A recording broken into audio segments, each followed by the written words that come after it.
আল্লাহ রাব্বুল আলামিন বলেন, এই যে ঊর্ধ্বগমন, আল্লাহর সাথে সাক্ষাৎ হয় নাই, কথোপকথন হয়েছে। আল্লাহ বলেন, আমি আমার বন্ধু আমার দুস্থকে আকাশে আনলাম, মেরাজে আনলাম। কেন? লিনুরিয়াহু মিন আয়াতিনা, আমার নিদর্শনাবলীকে দেখানোর জন্য। সচক্ষে একটা জিনিস যদি দেখে, ওইটা ভুলার মতো না। কথা ঠিক কিনা? আপনি কক্সবাজারে গেছেন, ঠিক আছে, দেখছেন, অথবা এইদিকে আপনি আরো গেছেন, কুয়াকাটা গেছেন, দেখলেন।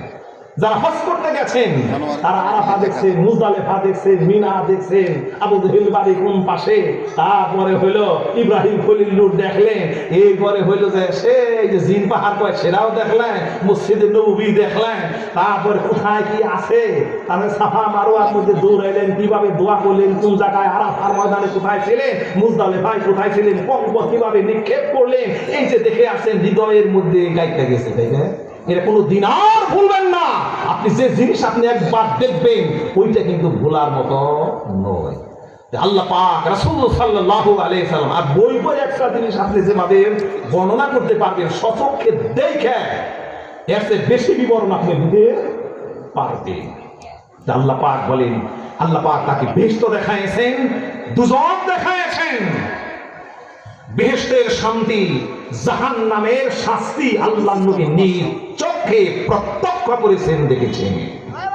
আল্লাহ নবী তাই বলেন, ইয়া মাশারান নিসা, ও নারীরা, আমি দেখলাম তাসাদদাকনা, তোমরা সাদকা করো, দান খয়রাত করো, বেশি বেশি করে করো, দান খয়রাত করো।